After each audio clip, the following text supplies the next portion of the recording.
Bien, Si votre, excusez-moi, bonsoir. si votre cours peut être pour dédicacé pour l'élévation de l'âme de Jean-Baptiste, fils de Geneviève, Très bien.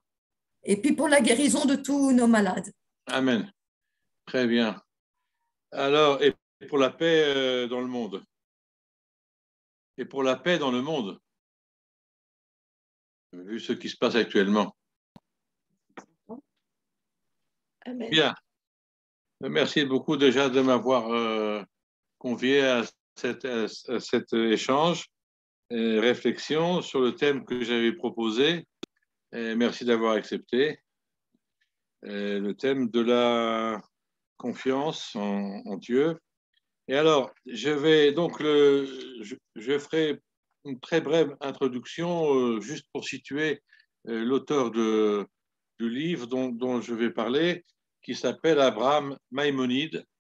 Comme son nom l'indique, c'est le fils de Moïse Maïmonide, qui est né en 1185 et qui est mort, selon les historiens, en 1254 ou 1242, qui a, comme vous le savez, qui a vécu en Égypte, où son père était médecin et savant, effectivement. Alors, contrairement à Maïmonide, contrairement à son père qui était, on va dire de manière globale, très rationaliste, Abraham Maïmonide était à la fois rationaliste, mais également proche des mystiques, proche de la mystique, et il était même très attiré par le soufisme à l'époque où il vivait en Égypte, et on trouvera même dans notre texte des allusions, ou en tout cas des réminiscences de la pensée des soufistes. Il a pas seulement été l'auteur de ce livre sur les différentes vertus, parce que en vérité, la confiance en Dieu n'est qu'un des chapitres du livre dont il est tiré. Hein. C'est un livre. Alors, le livre s'appelle en hébreu un Maspik Lovde Hashem. Alors, il a été traduit, le titre, c'était un livre qui était écrit en arabe. Il a été écrit en arabe et la traduction du titre arabe est un peu complexe, mais elle a été donnée par un grand orientaliste qui s'appelait Georges Vaida, et le titre est exactement Instruction suffisante à Maspik, ce qui est aujourd'hui qu'on veut dire assez, on dit Maspik en hébreu moderne. Instruction suffisante pour les serviteurs de Dieu.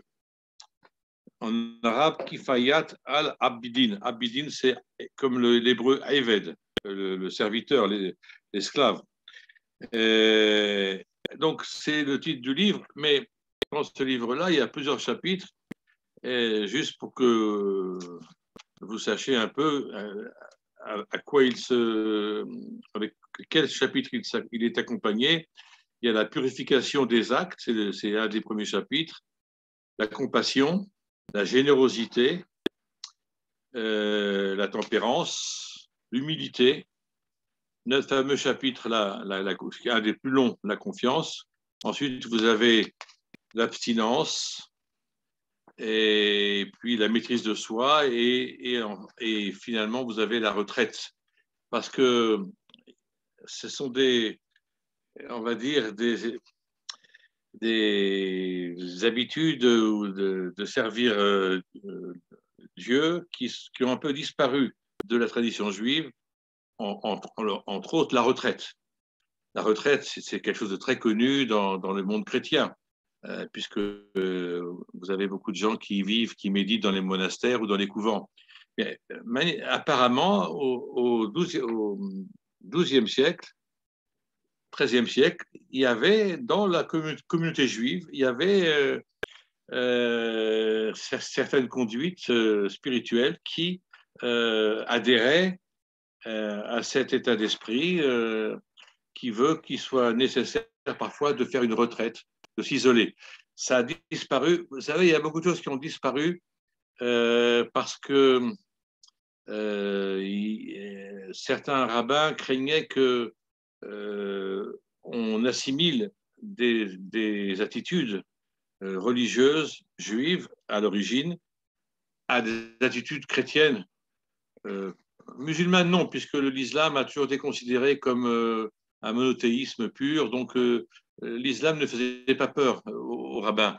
Mais avant même le christianisme, la religion zoroastre, certaines religions d'Extrême-Orient, indiennes ou babyloniennes déjà avant, et le christianisme avait une telle importance dans l'Orient que on essayait de ne pas comment dire, communier avec les mêmes rites que parfois d'autres religions avaient emprunté au judaïsme. Bon, je vais faire une parenthèse, j'ai fait une petite digression. Alors, donc, ce Abraham Maïmonide n'était pas seulement l'auteur de ce livre-là, il a été, comme son père, un chef de communauté très jeune, à l'âge de 19 ans. Il était on va dire, il était le grand rabbin d'Égypte. Il n'y avait pas encore le titre de grand rabbin, mais il était le chef des communautés juives en Égypte. Et de ce fait, il avait une autorité légale sur toutes les diasporas égyptiennes. Vous savez qu'il y avait de très grandes communautés juives en Égypte, dont la plus importante était depuis déjà l'époque du temple de Jérusalem, à Alexandrie, puisqu'il y avait même un temple là-bas. Et donc, ce poste-là a été reconnu même par les autorités musulmanes, et c'est une chance qu'il a assurée jusqu'à sa mort. Donc, c'était quand même une personnalité tout à fait remarquable, hélas méconnue, même du public juif.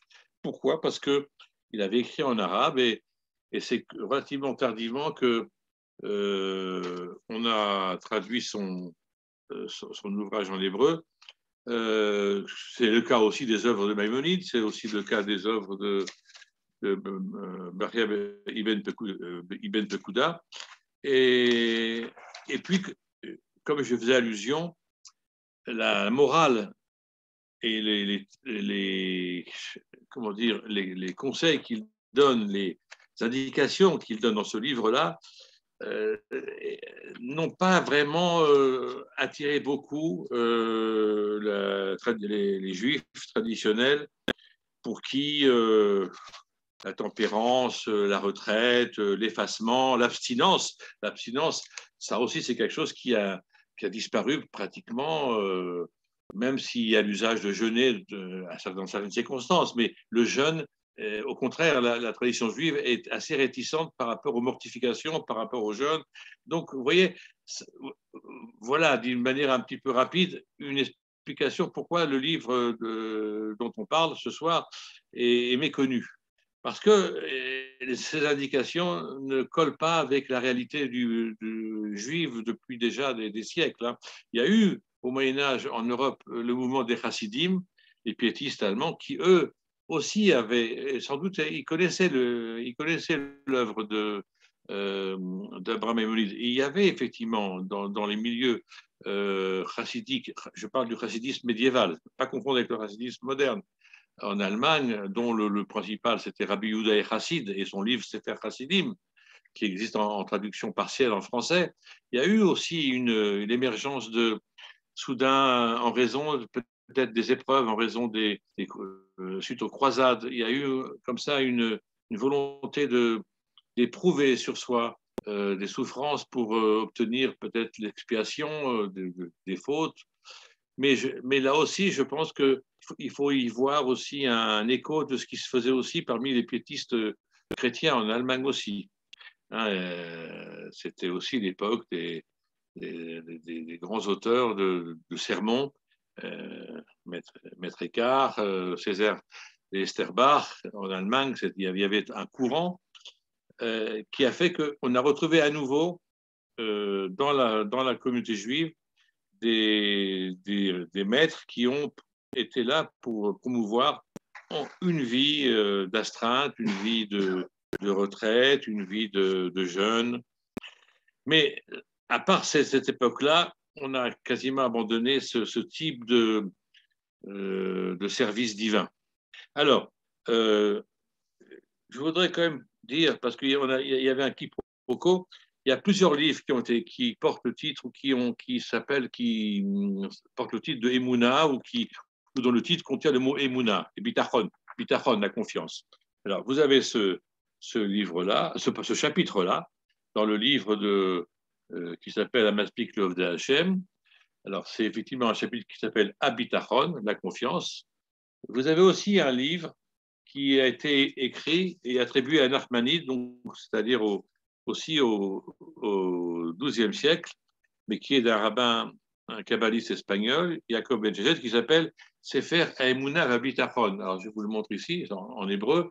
Bon, il n'est pas traduit. Sefer Haemuna Vabitachon, peut-être avec la page la plus lisible, qui est consacré entièrement à la croyance et à la confiance. Ça a été écrit au XIIe siècle par Rabbi Yaakov Ben Sheshet, et ce livre n'a jamais été traduit, ni en anglais, ni encore moins en français, mais c'est un livre consacré effectivement à la notion de confiance.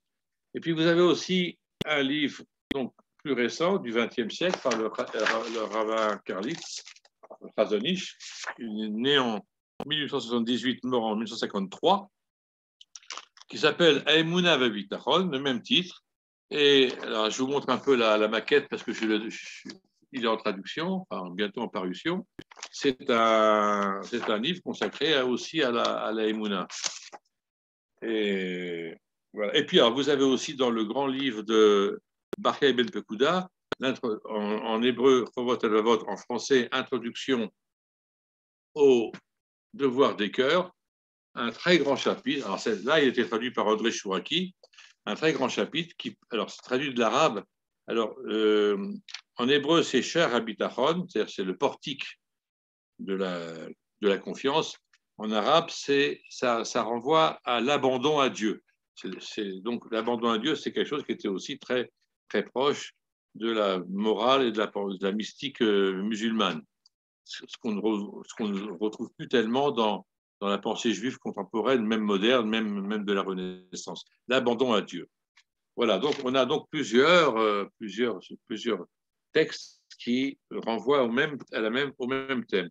Alors on va pas tarder, on va commencer déjà pour donner une idée un peu, juste pour vous dire que comment commence l'auteur. Vous voyez, l'auteur commence comme ça. L'auteur de Rabbi Abraham Ben Maïmonide, il commence comme. Mais vous avez peut-être le texte, c'est tout le début.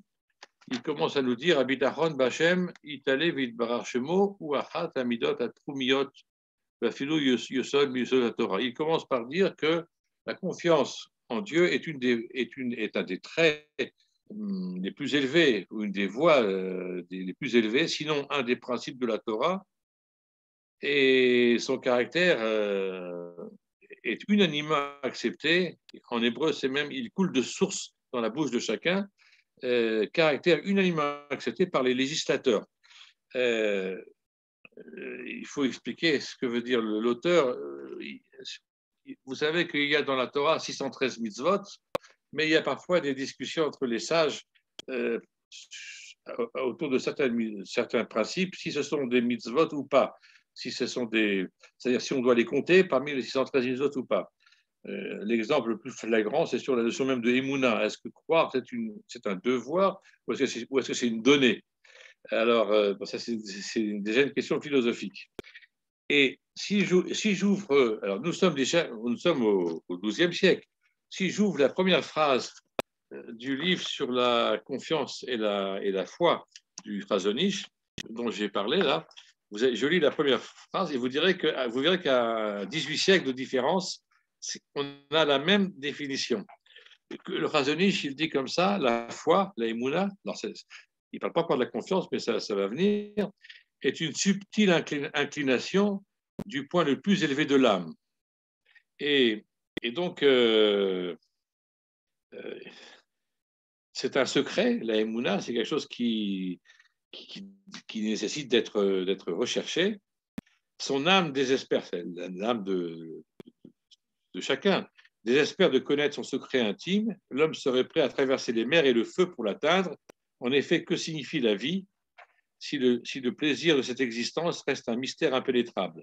Donc, la recherche de la Emouna, c'est quelque chose qui est, j'allais dire, universel, qui est éternel.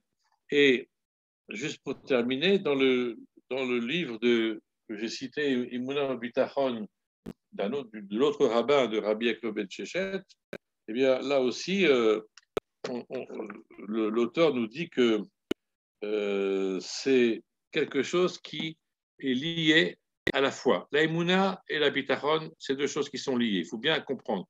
Le chapitre que nous allons étudier s'intitule Bitachon.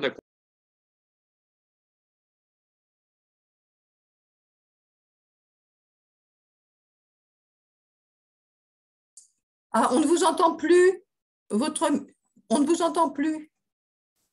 Parce que je disais que on doit toujours avoir en tête que lorsqu'on parle de la confiance, il y a en parallèle la Emouna qui est juste attachée. En fait, la Emouna, elle est première, mais la confiance vient après. Mais les deux vont toujours ensemble. Donc, je vais commencer à lire le texte. Alors, si vous pouvez partager le texte, parce que je ne sais pas si certains veulent le lire avec moi ou le suivre, parce qu'il y a on va surtout lire les versets en hébreu. Alors, voilà. Alors, j'ai perdu là. J'ai perdu le fil. Est-ce que c'est cette page-là? Oui, c'est ça. 2 secondes, parce que là, j'ai un instant. Un instant. Oui, oui, non, ça, c'est la fin, ça. C'est la dernière page. Ouais. Alors, Attendez, c'est celle-là alors. Je vais voir, parce que là, je ne vois pas là. Je vois pas. Non, c'est pas celle-là. Je vais toutes les ouvrir alors. Il doit y avoir le titre Habitachon en grand dessus. Ah, c'est l'avant-dernière. Voilà, c'est celle-là. C'est celle-là. Oui. Voilà. Donc, gardons-la parce qu'il y aura des versets que je vais. Là, on va les lire en hébreu. Donc, la confiance en Dieu est donc un des traits les plus saillants, les plus élevés, dit notre auteur. Et il dirait même une voie d'initiation. Et un des principes de la Torah. Et alors, son caractère obligatoire, dit-il, est unanimement accepté par les législateurs. Alors, quand il dit un des principes de la Torah en hébreu, c'est Yosod mi Yosodot à Torah. Ça veut dire littéralement le principe par excellence de la Torah. Et alors, pour le prouver, il va dire que c'est un thème central de la vie religieuse, et il dit qu'il suffit d'évoquer un verset représentatif parmi les innombrables. Alors ce verset-là, il est dans le texte hébreu à la cinquième ligne. Il se trouve dans le livre du Deutéronome. Vous l'avez ici, Deutéronome, à la cinquième ligne. Voilà, à gauche, vous avez entre parenthèses Devarim, Deutéronome chapitre 8, verset 3, qui alkol motza pi Hashem irie à Adam. C'est un verset dans le Deutéronome qui dit tout ce dont l'homme vit sort de la bouche du Seigneur. Alors, que veut-il dire? Il veut dire que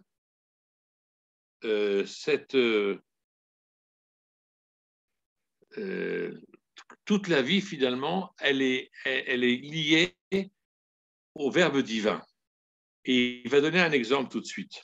Il va nous dire que cette exigence de confiance, on peut l'apercevoir dans certains commandements, comme, par exemple, et ça c'est tout à fait actuel, celui qui nous indique qu'il est interdit de semer, de moissonner, et l'obligation d'abandonner la récolte du pays la 7e année. Et nous sommes en Israël dans cette 7e année, l'année de la Shemitah, et ainsi que dans l'année du Jubilé. Et c'est ce qu'il dit, Vegam tsivuyo itale limana miseriab, ou que tsira, ou l'afkir et yevul aret, bashana shevit, la 7e année, ou bishnat ayovel, et l'année du Yovel, mushtat aliosad habitachon. Donc, pour pouvoir, vous comprenez que pour qu'un agriculteur il cesse de travailler la terre la 7e année, c'est qu'il a forcément confiance que ses biens ne seront pas abandonnés par le fait d'avoir chômé pendant une année. Et d'ailleurs, c'est ce que dit la Torah par la suite. Vous avez 3 lignes plus loin en dessous, vous avez entre parenthèses Vaïkra, Kafret, Kaf, Kaf Aleph. Voilà, c'est la référence Lévitique, chapitre 25, versets 20 et 21. Vechit omru Manochal bashana shviit, en lo nizra velo neesof, et tevuatenu, tziviti et birkati lachem. Et si vous demandez, n'est-ce pas, c'est tout à fait naturel, qu'aurons-nous à manger la 7e année, puisque nous ne pouvons ni semer, ni rentrer nos récoltes, eh bien, que dit l'Éternel? Je vous octroierai ma bénédiction. Donc, ça, tout de suite, on vous met en condition. La confiance, elle demande vraiment de se sentir totalement, j'allais dire, dans les bras de l'Éternel, c'est-à-dire, même s'il nous demande quelque chose qui peut paraître impossible, excessif, exorbitant, c'est-à-dire d'abandonner sa terre pendant un an, la Torah nous promet sa bracha. Alors, et ça va au-delà, puisqu'il continue par dire, alors ça ici, c'est en bas, au milieu de la page, c'est-à-dire, vous avez le nouveau paragraphe, Vikar Abitachon, voilà. Et Ikar Abitachon, ou Rizuk Eimuna Ki Hashem Itale, ou Aboré, Vam Farnes, Amechaye, Vamemit, Amachali, Vamerape, Amachir, Vameroshesh, Bechol Mikre Olam, Aklalim, Vapratim, Chosrim Elav. Je vais arrêter ici, pas tout lire, mais effectivement, ce principe de la confiance qui consiste effectivement à reconnaître que Dieu c'est le créateur, c'est le pourvoyeur, celui qui fait vivre et mourir, celui qui a créé un monde qui est source de maladies et de guérison, de richesse et de pauvreté. C'est celui qui produit, celui qui dicte et met en œuvre tous les événements du monde. Alors, comme il dit de manière très précise, aklalim va pratim, c'est-à-dire collectif et individuel. Mais attention, sauf quelque chose, à l'exception de quelque chose, de la crainte du ciel, qui dépend de la liberté humaine, puisque dans la Talmud, dans le traité Brachot, il est dit que Akol bidei shamaim, chutz meirat shamaim, tout est dans les mains de Dieu, sauf le libre arbitre, sauf la crainte de Dieu. Mais ici, on voit quand même tout de suite que l'auteur démarre sur un concept absolument sans aucune nuance. Un croyant doit considérer que, a priori, hein, nous verrons après, hein, a priori, un croyant doit considérer que tout ce qui lui arrive, tout ce qui arrive dans le monde, tout ce qui lui arrive à lui, même à titre personnel, ça vient du ciel, sauf ce qui dépend de son libre arbitre. Parce que ça, c'est extrêmement important, contrairement à certaines philosophies grecques qui pensaient que les dieux détenaient tous les pouvoirs et que l'homme était livré au destin sans pouvoir y remédier. Contrairement aussi à l'islam qui va très loin dans l'abandon à Dieu, puisqu'il y a très peu de place, quasiment pas de place au libre arbitre. Il y a une sorte de déterminisme, parce que la volonté de Dieu dans l'islam, elle est radicale. Elle peut pas être, comment dire, altérée par la présence de l'homme, contrairement à ce que dit le judaïsme. Mais pour l'instant, on doit admettre que avoir confiance en Dieu, c'est reconnaître que tout vient de lui, on va dire comme ça. Hein. Et là maintenant, on va passer l'autre page, la deuxième page, qui commence par, je vais vous dire, Nehemar Batora, mais là, je vois pas très bien. Nehemar Batora, non, c'est plutôt, non, c'est pas celle-là, c'est à gauche peut-être. Non, je vais enlever mon oh, non, c'est pas celle-là. Mince. Bon, écoutez, je peux pas. En tout cas, je vais vous le lire en hébreu. Hein. Alors, il va maintenant appuyer son dire par des versets que je vais lire et traduire, mais certains vous les connaissez. Alors, par rapport justement au fait que, effectivement, l'homme dépend de Dieu. L'Exode, chapitre 4, verset 11, nous dit Misam pe la Adam, au miasum ilem, au cheresh, au piker, au hiver, à l'anochi Hachem. C'était, vous savez, c'est lorsque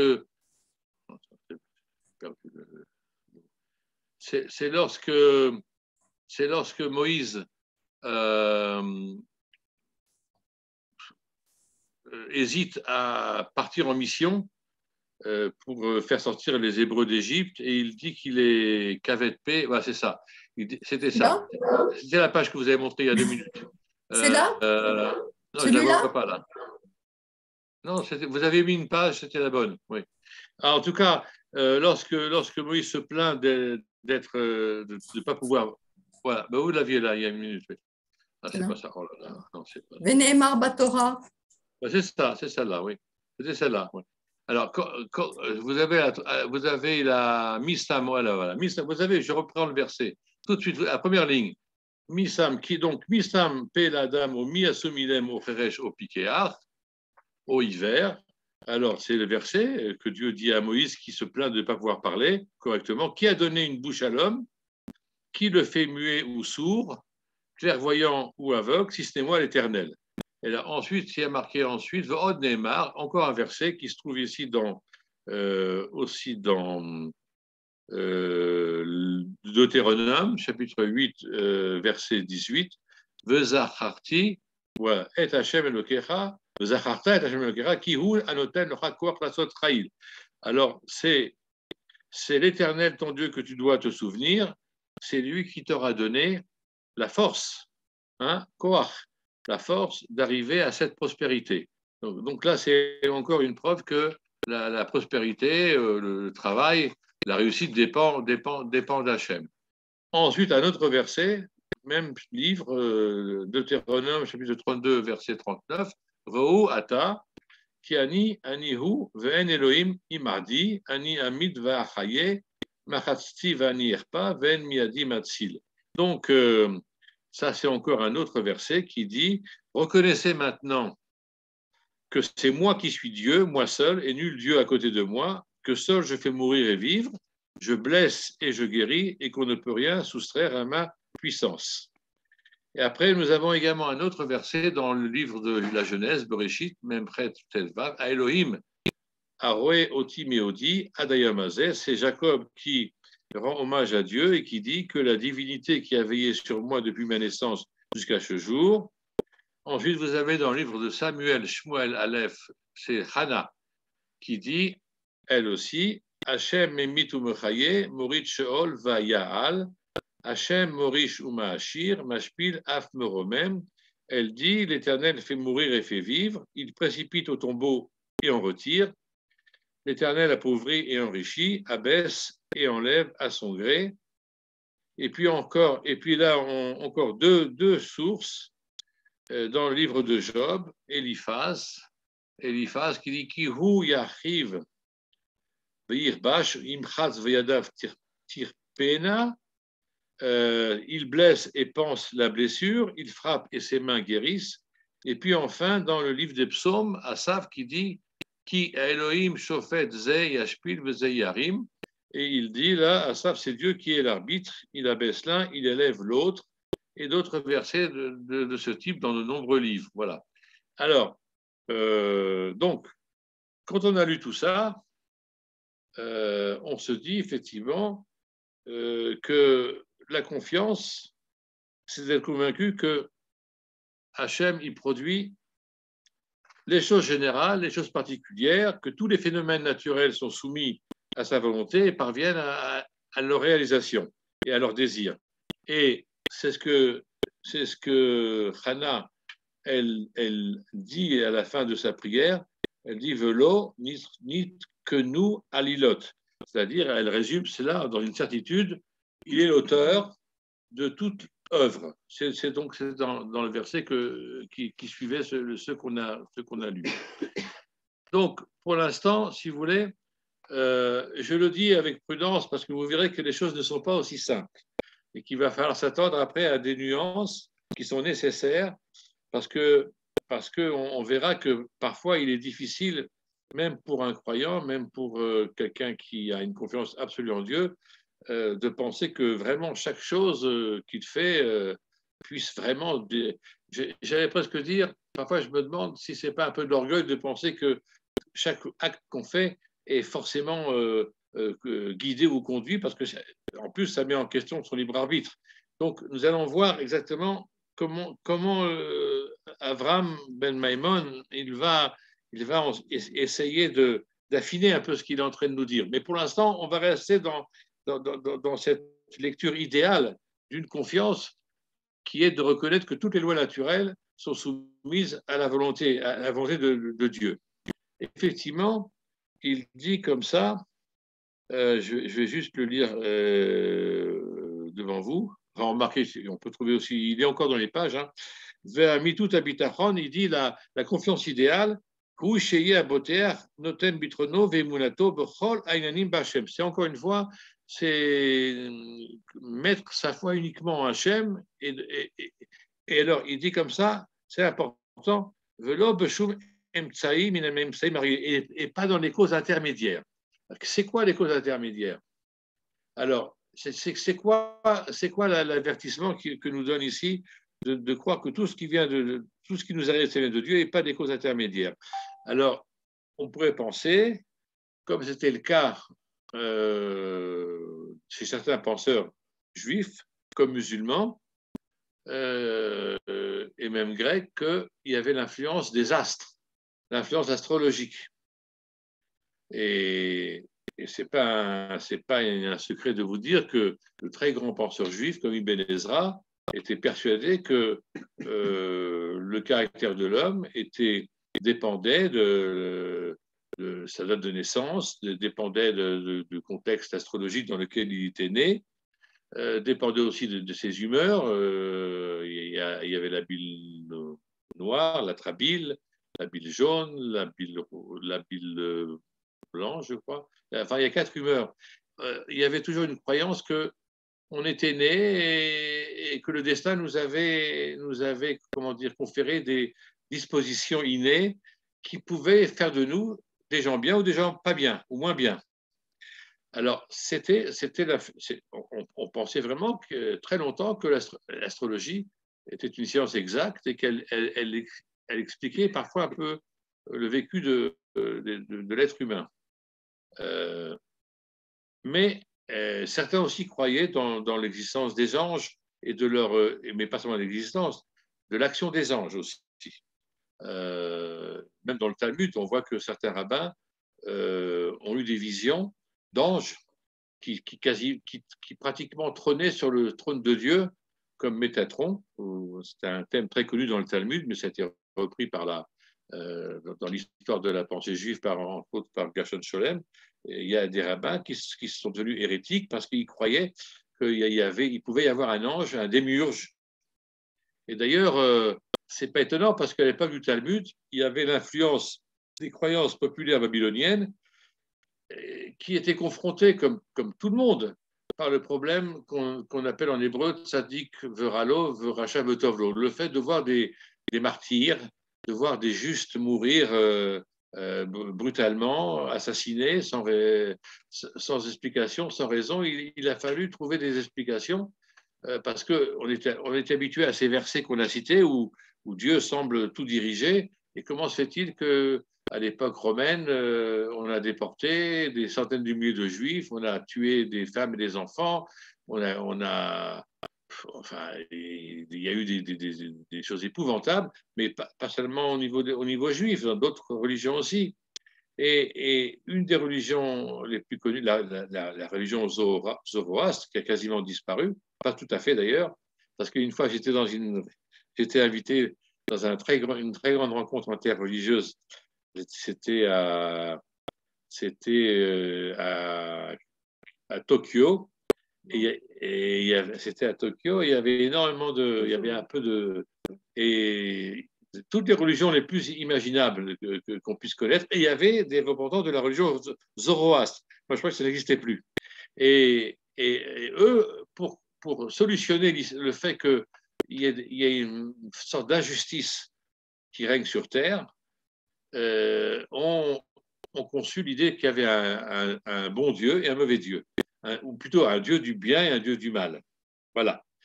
En hébreu, on dit il y avait une émouna beshté rashtuyot, deux autorités, voilà, deux divinités. Une qui fait le bien, et c'est pour ça que dans la Bible, dans Isaïe, on était sûrement conscient de cela, puisque une des prophéties d'Isaïe, il dit au nom de Dieu, je suis le Dieu j'ai créé le bien et j'ai créé le mal. Donc, voilà. Donc, il fallait surtout pas laisser l'idée qu'il y avait une autre divinité. Donc, peut-être qu'il fait ici allusion à cela, mais vous verrez qu'il va tout de suite dire que les causes intermédiaires, il va vous dire c'est pas les anges, c'est pas les divinités, c'est pas le destin, c'est ce qu'on croit qui nous guérit, à savoir le médecin. Et c'est ce qu'il va dire, ou les médicaments. C'est ce qu'il va dire maintenant. Il va dire Im chalav rapa lo alav ladat belibo matspuno bevadaout shet atrufa lo hoila tehu ela bemamaro itale kakatouv machasi vanirpa. Il va dire comme ça, c'est très radical. S'il tombe malade et qu'il guérit, il saura en son cœur, en son intellect et en son âme que le remède n'a eu d'effet que du fait de sa parole, la parole de Dieu, comme il est écrit, je blesse et je guéris. Et que la drogue c'était à l'époque le poison ou le médicament, ne nuit que par sa volonté, ne nuit ou ne guérit. Et donc, c'est une façon de dire que au niveau où nous parlons, nous verrons qu'il sera plus nuancé après, mais au niveau où nous parlons, il veut dire que la volonté divine dirige les actes qui nous semblent mus par le hasard. Donc, vous voyez, même le hasard, il est mis en question. Et on est bientôt à la fête de Purim, qui est basée sur la notion de hasard, de renversement. Purim, c'est le sort. Et Dieu est absent, apparemment, de la Megillah, puisque son nom ne s'y trouve pas, vous le savez. Et pourtant, on doit quand même croire que, de manière invisible, la main de Dieu, elle est là. Lorsque le roi Cyrus il a une insomnie, et que comme par hasard, Mardochée se trouve là, et lui raconte comment il a été sauvé par. Quand on lui raconte comment Mardochée a été sauvé par. Le roi a été sauvé par un juif, par Mardochée, etc., etc., etc. Il y a comme une cause invisible qu'on ne voit pas, mais qui est la cause divine. Donc, je vais faire la parenthèse. Mais il dit aussi encore, il dit la chose suivante également, il dit que Vim Asak Bemisra, s'il a fait du commerce, il a fait des affaires, c'est assez plaisant. Matsak Niot Bezol, Zol, vous savez ce que veut dire le mot Zol en hébreu? Il y a plein de magasins qui s'appellent Zol. Zol, c'est ce qui est bon marché. Alors, s'il a fait des affaires et qu'il a vendu et qu'il a acheté, mais c'était, il a peut-être bien vendu, justement. Eh ben, il faut qu'il reconnaisse, s'il a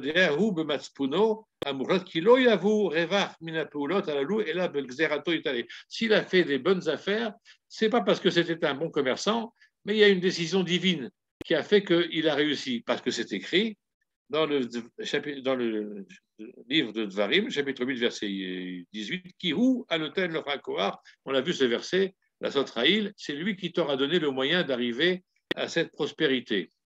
Et de même, s'il lui arrive un malheur, là aussi, eh ben, Imkarou Asson, il faut qu'il sache, Shenit Hayev Adavar Marshabato Itale, que derrière Shiyem à la Mordimbo, Zerarav Totsi Asade ou Meate. Sauf, alors on parle de l'époque, encore une fois dans la Torah, c'est surtout ça touche les agriculteurs, les paysans. S'il lui arrive un malheur, il sait également que la chose est dictée par la pensée divine, parce que Dieu a déjà menacé ceux qui lui sont infidèles, c'est marqué, Zerara Totsi, tu auras confié à ton champ de nombreuses semences, mais mince sera ta récolte.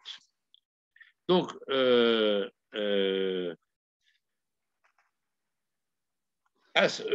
ici, Avraham Ben Amon va faire une première conclusion de tout ce qu'on a vu pour nous dire que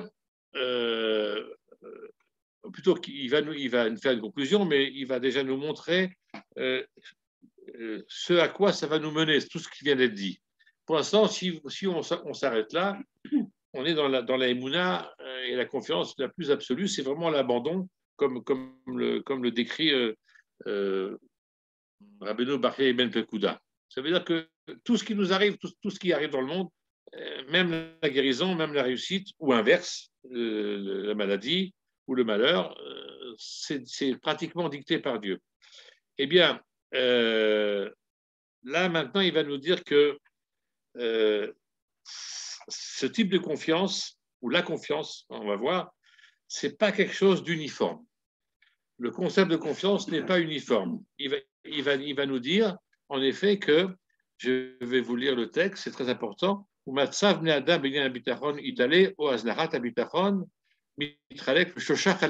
nous dire que dans le rapport de confiance à Dieu, ou bien l'inverse, dans la négligence de cette confiance à Dieu, il va nous dire que les hommes se divisent en 3 groupes, 3 catégories. Et bien, il va nous expliquer les 3 catégories. On va voir pourquoi j'ai dit, attention, tout ce que j'ai dit, c'est très juste, mais il va falloir nuancer certaines choses.